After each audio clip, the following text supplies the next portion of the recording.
Hello everyone, welcome to I exam भी। दोस्तों मेरा नाम है Kailash Tiwari, ex AFO Union Bank of India. दोस्तों अपनी आज की इस वीडियो में हम क्विकली डिस्कस करेंगे जो बहुत सारे इश्यूज हैं फॉर्म फिलिंग या मन में क्वेरीज हैं। कई स्टूडेंट ने कुछ ऐसे मिस्टेक्स किए जिनकी वजह से उनके मन में डाउट चल रहा है।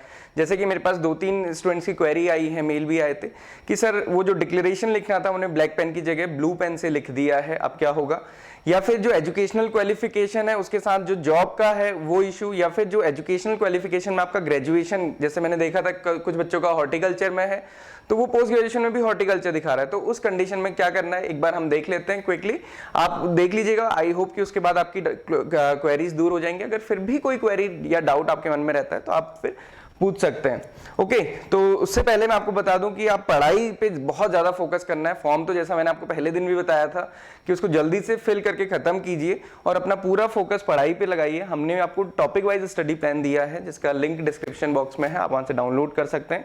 ARDSI, GA, decision making, English, quants, reasoning, computer awareness सबके लिए यहाँ पे दिया हुआ है, आप उसको डाउनलोड कर सकते हैं। इसके अलावा हमारे कोर्स में अभी 50% ऑफ चल रहा है, so if you want to enrol तो आप एनरोल कर सकते हैं।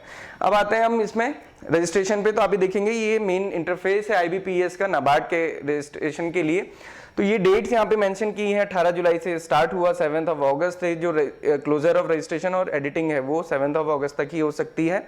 लास्ट डेट ऑफ प्रिंटिंग 23 अगस्त है। ऑनलाइन फीस पेमेंट की डेट भी सेम है। तो अगर आप देखेंगे ये तो आपको रजिस्ट्रेशन करने के बाद जो नया रजिस्ट्रेशन करना है आपको यहाँ पे जाना होगा, click here for new registration, यहाँ करके आप आगे बढ़ेंगे। आगे बढ़ते हैं तो ये सबसे पहले खुलेगा पेज। आप यहाँ पे देख सकते हैं ये स्टेप है, basic information, then photograph and signature upload, then details आपको फिल करनी है जिसमें कि आपका सेंटर चॉइस या फिर जो बाकी डिटेल्स है, कौन से सब्जेक्ट के लिए आप ऑप्ट कर रहे हैं, स्ट्रीम के लिए ऑप्ट कर रहे हैं, और उसके साथ ही साथ आपकी एजुकेशन क्वालिफिकेशन, एक्सपीरियंस, वो सारी चीजें यहाँ पे, देन प्रीव्यू और फिर वो अपलोड करने हैं, एंड देन फाइनली पेमेंट। तो आप मेन देखेंगे तो यहाँ तक इंपॉर्टेंट है जिसमें कई बार डाउट होता है या कंफ्यूजन होता है। तो देखेंगे पहला पेज है basic information. So I hope कि यहाँ पे किसी को डाउट नहीं होगा कि फर्स्ट नेम लिखना है, देन उसको रिपीट करना है, फिर मिडिल नेम उसको रिपीट करना है, लास्ट नेम फिर उसको रिपीट करना है। स्मॉल में लिखिए, कैप्स में लिखिए, उससे कुछ इशू नहीं होता है, सिस्टम ले लेता है।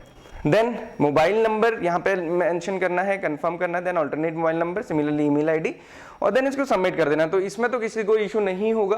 देन आगे बढ़ते हैं, यहाँ पे है देखिए सिग्नेचर और फोटो अपलोड करनी है आपको। तो जो डायमेंशंस दी हैं उसके अकॉर्डिंग ही अपलोड करनी होती है, अदरवाइज अपलोड करता भी नहीं है अगर आप देखेंगे तो फोटोग्राफ के लिए तो क्या है कि लेटेस्ट आपको फोटोग्राफ देनी होती है, और कई सारे स्टूडेंट्स के लिए जो स्पेक्स पहनते हैं उनको ये क्वेरी रहती है। तो यहाँ पे ना क्लियरली मेंशन किया है, या तो आप बिना स्पेक्स के दीजिए, अगर आप स्पेक्स के भी फोटो को दे रहे हैं यहाँ पे तो उसमें रिफ्लेक्शन नहीं होना चाहिए। जैसे आप देखते हैं ना कि हम लोग फोटो खिंचाते हैं तो कई बार स्पेक्स में रिफ्लेक्शन आता है, मतलब आईज दिखती नहीं है, तो वो रिफ्लेक्शन नहीं होना चाहिए। अगर क्लैरिटी है, पूरा ट्रांसपेरेंट है, तो आप यहाँ पे वो फोटो को यूज कर सकते हैं। देन सिग्नेचर के लिए कैपिटल ब्लॉक लेटर में नहीं होना चाहिए, ऑब्वियसली बात है कि सिग्नेचर नहीं होते, और ब्लैक कलर से होने चाहिए या फिर ब्लैक पेन से होने चाहिए। तो ये सिग्नेचर के लिए है, यहाँ पे चीजें क्लियरली मेंशन की हैं, ये थोड़ा सा आप ध्यान में रखिएगा।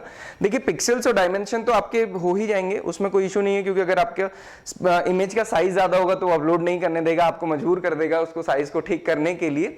बट अभी देखिए कि recent passport size colour photo होनी चाहिए, तो ट्राई कीजिएगा रिसेंट ही हो, बिल्कुल ऐसा ना हो कि मैच ही ना हो पाए या फिर वो बहुत कंफ्यूजन हो, इस टाइप की चीजें नहीं होनी चाहिए। हाउएवर वो वहां पे फोटोज लेते हैं तो उतना इशू नहीं होता है। यहाँ पे ये लिखा हुआ है कि सनी डे पे, और ये फ्लैश को कैसे, ग्लासेस के लिए यहाँ पे लिखा हुआ है कि there are no reflections and your eyes can be clearly seen. तो ये चीज आप ध्यान में रखिएगा। देन इन 3 चीज में ध्यान रखिए, जो सिग्नेचर है उसको ब्लैक इंक पेन से करना है। आप देखेंगे signature on white paper with black pen, ये साइज होना चाहिए 10 to 20 KB का। देन जो लेफ्ट थंब इंप्रेशन है, लेफ्ट थंब इंप्रेशन आप व्हाइट पेपर में ब्लैक या ब्लू इंक किसी से भी दे सकते हैं, कोई इशू नहीं। अगर आपने ब्लू पैड में से भी लगा लिया है कोई इशू नहीं होने वाला है, ब्लू या ब्लैक पे दिया हुआ है। Then applicant has to write declaration in English clearly on white paper with black ink. तो यहाँ पे मेंशन है ब्लैक इंक से, तो आपको ब्लैक इंक से ही लिखना है। अभी कुछ स्टूडेंट्स का इशू था कि सर हमने ब्लू पेन से लिख दिया एंड सबमिट भी कर दिया है, तो अब क्या करेंगे? देखिए दो चीज है, क्योंकि जो डाउट होता है ना उसका कोई, अब आपके मन में कोई डाउट बन गया है उसका कैसे सोल्यूशन होगा, है ना, तो वो आपके मन में बनता ही जा रहा है। तो दो चीजें आपके पास, देखिए इससे मुझे नहीं लगता कि बहुत बड़ा इशू है, उसका क्लैरिफिकेशन मैं नहीं दे सकता, मेरे को नहीं लग रहा है वाली बात है, बट सेम टाइम आप जो HR है उनको मेल करके आप उसको कंफर्मेशन ले सकते हैं। अदरवाइज जो जनरली ट्रेंड होता है तो स्टूडेंट्स और जनरली यही किया जाता है कि अगर कोई मिस्टेक हो गई और वो सबमिट हो गया है तो आप दूसरा फॉर्म फिल कर दीजिए, क्योंकि जो आप बाद में फॉर्म फिल करते हैं वो सबमिट होता है, पहले वाला ऑटोमेटिक डिलीट हो जाता है, तो फिर आपके मन में डाउट नहीं रहेगा। अदरवाइज आप पूरी प्रिपरेशन के टाइम पे 50 डेज डाउट से बेटर है कि आप दूसरा फॉर्म फिल कर लीजिए, क्योंकि इतना लंबे डाउट लेकर आप कैसे आगे बढ़ पाएंगे। तो ये चीजें ध्यान रखनी है। अदरवाइज क्योंकि यहाँ पे मेंशन है, देखिए सारी चीजें ब्लैक पेन से करिए, मतलब आप ये समझिए कि फॉर्म फिल करते समय अगर पेन का यूज है तो ब्लैक पेन से, फिर आपका कोई डाउट या फिर इस टाइप की चीजें होंगी नहीं। अदरवाइज अगर कुछ भी इशू होता है तो आपको पता ही है कि फॉर्म एक ही सबमिट होता है, अगर आप 2 सबमिट करते हैं तो सेकंड वाला फॉर्म सबमिट होता है, फर्स्ट वाला ऑटोमेटिक डिलीट होता है, तो वो आप अपने अकॉर्डिंग देख सकते हैं। बट वैसी नौबत नहीं आए, थोड़ा सा इसको देख लीजिए, आपको क्लियर चीजें हो जाएंगी। देन जो दूसरा पेज है इसमें डिटेल्स भरनी है, इसमें एक तो बेसिक डिटेल है, दूसरा फिर एजुकेशन एक्सपीरियंस और लैंग्वेजेस है। तो यहाँ पे पोस्ट किसके लिए आपको अप्लाई करना है और यहाँ पे डिसिप्लिन, तो यहाँ पे सारे ऑप्शंस आएंगे। आपको जनरल के लिए करना है horticulture, land development, agri engineering, वो आप यहाँ पे चूज कर सकते हैं। कैटेगरी यहाँ पे ध्यान से फिर से चूज कीजिएगा, UR, OBC, SC, ST जो भी है। उसके अलावा यहाँ पे ये देख लीजिए, इसमें कोई भी इशू नहीं होगा मुझे लगता है, क्योंकि ये चीजें सबको क्लियर होती हैं।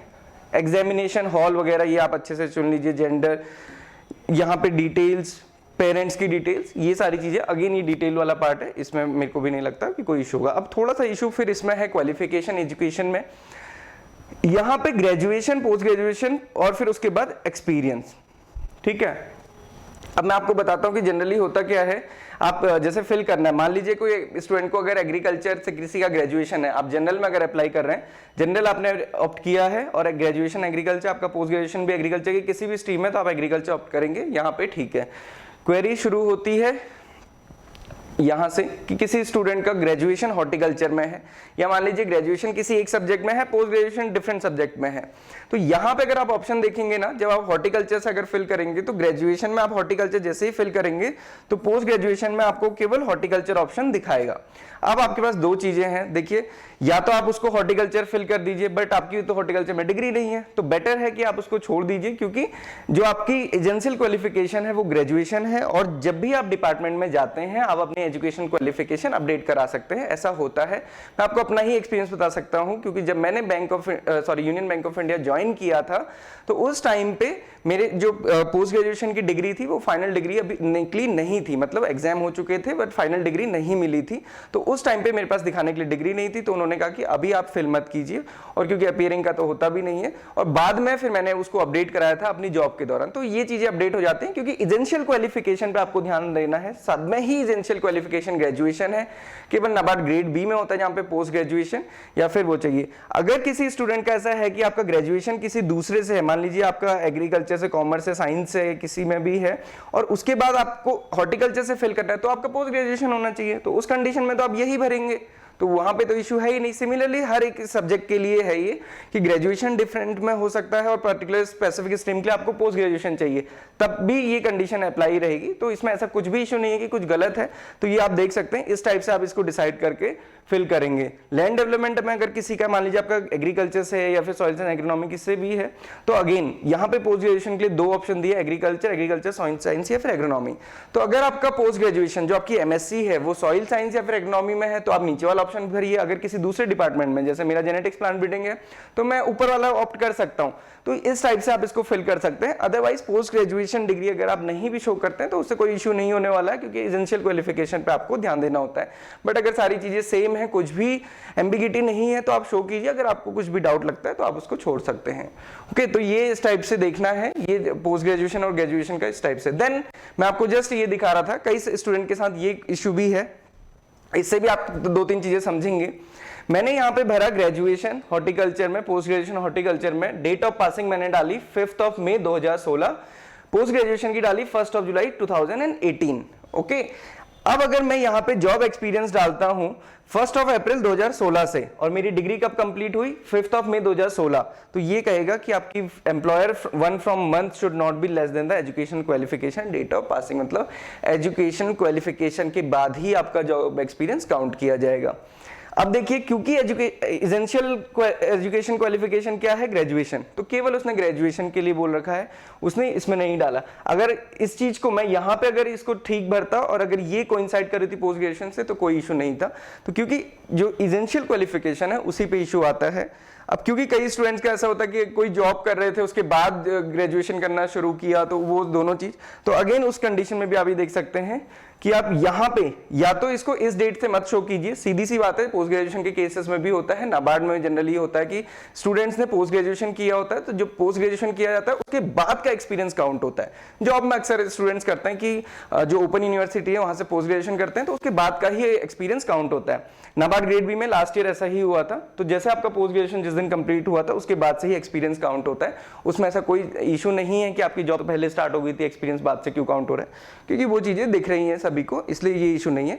तो आप क्या कर सकते हैं, अगर ये इशू है तो जिस दिन आपकी एजुकेशन क्वालिफिकेशन, क्योंकि उसको तो आप चेंज नहीं कर सकते, उसको फिल करने के बाद उसके बाद से आप अपना जॉब एक्सपीरियंस दिखा सकते हैं। अगेन ये भी एसेंशियल क्वालिफिकेशन नहीं है, बट अगर आप गवर्नमेंट जॉब करते हैं तो आप उसको जरूर दिखा सकते हैं, क्योंकि आपको एनओसी वगैरह सारी चीजें लेनी होती हैं और ऐसी कोई चीज नहीं है कि जिसको आप छुपाएंगे। ओके, सो ये बेसिक था, तो इसके अलावा तो कोई डाउट नहीं होने चाहिए, क्योंकि इसके बाद तो प्रीव्यू है और फिर उसके बाद फाइनली पेमेंट करके आप डिक्लेरेशन भर के सबमिट करेंगे। डिक्लेरेशन अगेन ब्लैक पेन से भरिएगा, सारी चीजें आप ब्लैक से कीजिए। जो थंब प्रिंट है, लेफ्ट थंब प्रिंट है, वो आप ब्लू इंक से ले सकते हैं, बट उसके अलावा सारी चीजें ब्लैक से करनी है। ओके, सो अपने फॉर्म को बहुत अच्छे से फिल कीजिए, तसल्ली से फिल कीजिए, हड़बड़ी मत कीजिए, अकेले बैठ के आराम से कीजिए, सारी चीजें समझ के कीजिए। और कोई भी डाउट एंड क्वेरी है तो आप उसके लिए पूछ सकते हैं, मन में कोई बहुत ज्यादा बड़ी शंका नहीं होनी चाहिए, क्योंकि अगर डाउट आगे रहेगा तो फिर आपकी पढ़ाई के टाइम पे वो चीजें आड़े आ सकती हैं। ओके, सो इसके जल्दी से फॉर्म भरने के बाद अपनी प्रिपरेशन अच्छे से स्टार्ट कीजिए। आप हमारे चैनल को रेगुलरली फॉलो कर सकते हैं, हमने सारी ही चीजों के लिए स्ट्रेटेजी, कंटेंट वगैरह हम सारी चीजें प्रोवाइड आपको कर रहे हैं। So this is all for today.